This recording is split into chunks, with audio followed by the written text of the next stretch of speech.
दोस्तों इस सीरीज़ का नाम है रेचेड। तो इस सीरीज़ में हम देखेंगे कि कोई फिजिकल या मेंटल बीमारी के लिए हम सबसे ज़्यादा एक डॉक्टर या नर्स पर ही विश्वास करते हैं। लेकिन क्या होगा जब वही डॉक्टर या नर्स किसी डेमन से कम ना हो, जो पेशेंट के साथ बहुत ही इनह्यूमन एक्सपेरिमेंट करे। यही हम आज की कहानी में देखने वाले हैं। इस सीरीज़ की कहानी शुरू होती है 1947 के एक मेंटल असाइलम से, जहाँ पर पेशेंट का बहुत ही इनह्यूमन तरीके से ट्रीटमेंट किया जाता था। एक दिन एक पेशेंट को एक बाथटब में रखा जाता है, जहाँ पर उसका पानी बहुत तेज़ी से गर्म हो रहा था। पेशेंट की स्किन भी जल रही थी और वो नर्स से रिक्वेस्ट कर रही थी कि उसे बाहर निकाल दें। लेकिन नर्स लूसी डॉक्टर के दिए हुए ऑर्डर के हिसाब से उसको 20 मिनट तक गर्म पानी में जलने देती है और फिर पेशेंट को तुरंत निकालकर बर्फ के पानी में रख दिया जाता है। पेशेंट की हालत मरने से भी बदतर हो गई थी, लेकिन लूसी के मुताबिक पेशेंट अब प्योर हो चुकी है। फिर डॉक्टर रिचर्ड अपने बाकी डॉक्टर और नर्स को लोबोटॉमी कैसे करते हैं ये सिखाते हैं। पहले एक पेशेंट के ब्रेन में स्क्रू घुसाया जाता है, फिर उसकी आंखों से एक स्क्रू ड्राइवर को घुसाकर उसके ब्रेन के एक हिस्से को चोट पहुंचाई जाती है, जिस वजह से जो पेशेंट अग्रेसिव बिहेव करते हैं वो शांत हो जाते हैं और उनका कोई भी रिएक्शन नहीं निकलता है। बाकी नर्स और डॉक्टर को ये प्रोसेस बहुत ही घिनौना लगता था, लेकिन एक नर्स सारा को ये प्रोसेस बहुत ही अच्छा लगता था। सारा की अगर बात करें तो कुछ ही हफ्तों पहले सारा इस हॉस्पिटल में नर्स की जॉब करने के लिए आई थी, लेकिन उसको डॉक्टर रिचर्ड जॉब पर नहीं रखते हैं। सारा को किसी भी कीमत पर इस हॉस्पिटल में जॉब करना थी, तो सारा इसीलिए एक नर्स की यूनिफॉर्म चुरा लेती है। वो एक पेशेंट को गलत मेडिसिन दे देती है और सारा खुद ही पेशेंट की उल्टी करवाकर उसको बचा लेती है। फिर उसी दिन उस हॉस्पिटल में गवर्नर आया था, जो कि सारा के काम को देखकर उससे बहुत ही इम्प्रेस था, जिस वजह से डॉक्टर रिचर्ड को सारा को काम पर रखना पड़ता है। लेकिन सारा को पता था कि गवर्नर के जाने के बाद में डॉक्टर रिचर्ड किसी न किसी बहाने से सारा को जॉब से निकाल देगा।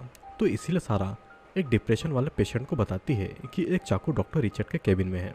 वो पेशेंट वैसे भी डिप्रेशन में था और अपनी जान लेना चाहता था, तो इसीलिए वो पेशेंट डॉक्टर रिचर्ड के केबिन में जाकर रिचर्ड के चाकू से खुद को मार डालता है। अब देखा जाए तो सीधे सीधे डॉक्टर रिचर्ड इसमें फंस जाएंगे और सारा ने भी ये देख लिया था, तो इसीलिए सारा डॉक्टर रिचर्ड को बोलती है कि वो उस लाश को संभाल लेगी, तो डॉक्टर इसकी टेंशन नहीं ले। सारा उस पेशेंट की डेड बॉडी को जला देती है और अब डॉक्टर रिचर्ड सारा को जॉब से नहीं निकाल पाएंगे, क्योंकि सारा के पास में डॉक्टर रिचर्ड का एक बहुत बड़ा सीक्रेट छुपा हुआ था। लेकिन सिर्फ एक जॉब के लिए सारा ये सब नहीं कर रही थी, इसमें सारा का कुछ और राज छुपा हुआ था। सारा का एक भाई था एडमंड, जो कि एक प्रीस्ट के मर्डर केस में फंसा हुआ था और पब्लिक की डिमांड थी कि एडमंड को फांसी दे दी जाए। लेकिन इससे पहले ये देखा जाएगा कि एडमंड की मेंटल हालत क्या थी। इसीलिए सारा ने इस हॉस्पिटल में जॉब ले ली थी ताकि अपने भाई को किसी भी तरह वो फांसी की सज़ा से बचा ले। लेकिन ये इतना आसान नहीं था। एडमंड को मर्डर करते हुए जेकब नाम के एक आई विटनेस ने देख लिया था। सारा पहले जेकब के साथ दोस्ती करके उसका ट्रस्ट जीतती है, फिर जेकब को एक होटल में ले जाकर उसके ड्रिंक में कुछ मिलाकर वो उसको बेहोश कर देती है। फिर सारा जेकब के साथ में लोबोटॉमी ऑपरेशन करती है, जिसके बाद जेकब जिंदा तो था लेकिन एक लाश बनकर रह गया था। अब विटनेस की प्रॉब्लम तो सॉल्व हो गई थी, लेकिन एडमंड को सजा से बचाने के लिए डॉक्टर रिचर्ड का सर्टिफिकेट चाहिए होगा, जिसमें ऐसा लिखा हो कि एडमंड सच में मेंटल पेशेंट है। तो इसीलिए सारा के कहने पर एडमंड पागल जैसा बिहेव करने लगता है। लेकिन डॉक्टर रिचर्ड भी चालाक थे, उनको पता था कि सजा से बचने के लिए एडमंड पागल होने का नाटक कर रहा है।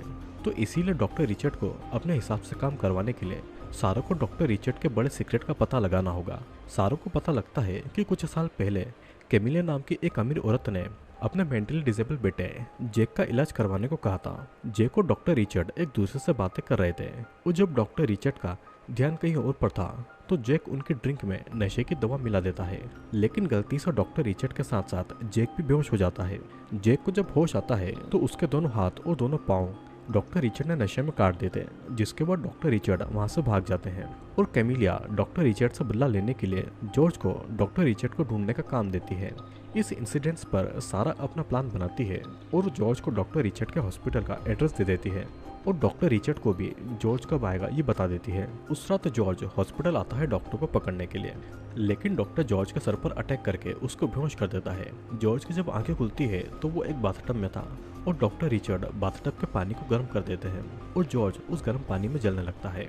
फिर बहुत कोशिश करने के बाद में जॉर्ज किसी तरह खुद को उस बाथटब से निकाल लेता है, लेकिन तब तक जॉर्ज की स्किन बुरी तरीके से जल चुकी थी। डॉक्टर रिचर्ड को मारने के लिए जॉर्ज बाहर आता है, लेकिन जॉर्ज को खतरा मानकर सिक्योरिटी उसको गोली मार देती है और जॉर्ज की वहीं पर मौत हो जाती है। डॉक्टर रिचर्ड के कहने पर सारा जॉर्ज की डेड बॉडी को जला देती है। अब ये मर्डर छुपाने के लिए डॉक्टर रिचर्ड एडमंड को उस सर्टिफिकेट को देने के लिए राजी हो जाते हैं। फिर हॉस्पिटल में एक पार्टी होने वाली थी और डॉक्टर रिचर्ड के कहे मुताबिक सारा एडमंड को पार्टी में पागलों की तरह बिहेव करने को कहती है ताकि सभी को लगे कि एडमंड सच में पागल है।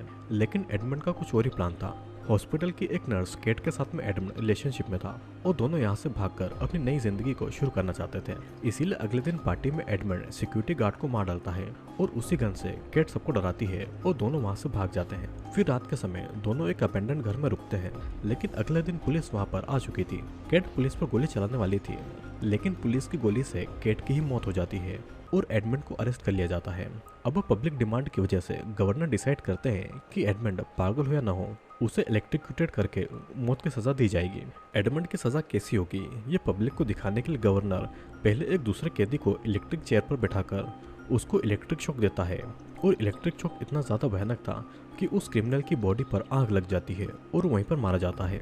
और कुछ ही दिनों के बाद में एडमंड को भी ऐसे ही इलेक्ट्रिक्यूशन की सजा दी जाएगी। सारा गवर्नर को रिक्वेस्ट करती है कि वो एडमंड को पेनलेस मौत दें, लेकिन गवर्नर सारा की कोई भी बात नहीं मानता है। तो इसीलिए सारा खुद एडमंड को मेडिसिन की मदद से पेनलेस मौत देने की सोचती है। लेकिन तभी एक स्प्लिट पर्सनैलिटी डिसऑर्डर वाली पेशेंट जिसका नाम ओलिविया था, उसकी पर्सनैलिटी खुद को डॉक्टर मानने लगती है और कहीं से गन लेकर एडमंड को हॉस्पिटल से छोड़ देने की डिमांड करती है। गन को देखकर सभी डर जाते हैं और लूसी एडमंड की सेल को खोल देती है। फिर एडमंड गन लेकर लूसी से अपनी सिस्टर के बारे में पूछता है कि उसकी सिस्टर ने उसको बचाने की कोशिश क्यों नहीं की। लूसी उसको बताती है कि सारा खुद उसको पेनलेस मौत देने की तैयारी कर रही है। यह सुनकर एडमंड को बहुत बुरा लगता है कि उसकी बहन उसको मारना चाहती है और एडमंड ओलिविया के साथ कार में वहां से निकल जाता है। रास्ते में सारा और एडमंड एक दूसरे को देखते हैं, लेकिन एडमंड अपनी सिस्टर से बातें नहीं करता है। कहानी फिर कुछ सालों के बाद मेक्सिको में शुरू होती है, जहाँ पर सारा कुछ लोगों के साथ में एक रेस्टोरेंट में लंच कर रही थी। तभी सारा अपने दोस्तों से एक न्यूज़ सुनती है कि एक नर्स ने 7 लोगों को मार दिया है और उसी टाइम सारा के लिए एडमंड का एक फोन आता है और एडमंड जल्दी उससे मिलने वाला था। और इसी के साथ ये कहानी ये पर खत्म होती है। दोस्तों, इस कहानी में हमने एक ऐसी नर्स को देखा जो कि अपने भाई को बचाने के लिए किसी भी हद तक जा सकती है। हॉस्पिटल में जॉब पाने के लिए सारा ने एक सुसाइड करवा दिया और ऐसा इंसिडेंट्स पैदा किया ताकि डॉक्टर रिचर्ड पर ही सुसाइड का शक हो जाए और डॉक्टर रिचर्ड उसको जॉब से न निकाल पाए। हॉस्पिटल में सारा ने लोबोटोमी ऑपरेशन सीखा था, जिसके बाद सारा ने विटनेस पर लोबोटोमी ऑपरेशन करके उसको जिंदा लाश बना दिया ताकि वो एडमंड के खिलाफ गवाही न दे पाए। सारा ने कोशिश तो बहुत की कि अपने भाई को मौत की सजा से बचा ले, लेकिन एडमंड के दूसरे प्लान के कारण उसको और भी ज्यादा पेनफुल सजा मिली और इसीलिए सारा अपने भाई एडमंड को खुद पेनलेस मौत देने वाली थी, क्योंकि वो भी किसी तरह एडमंड को बचा नहीं पा रही थी। लेकिन किसी तरह एडमंड बच के निकल गया, पर गलत फहमी के कारण वो अपनी सिस्टर से नफरत करने लगा। उसको लगा कि सारा उसको मारना चाहती है और सारा ने उसे बचाने की कोई कोशिश नहीं की थी। मूवी के आखिरी सीन में आपने देखा होगा कि किसी नर्स की न्यूज़ आई है जो कि 7 मर्डर कर चुकी है और उसी टाइम एडमंड भी सारा को कॉल करता है। मतलब कि एडमंड सारा से बदला ले रहा था और उसी ने सारे की बात न्यूज़ में डाली होगी।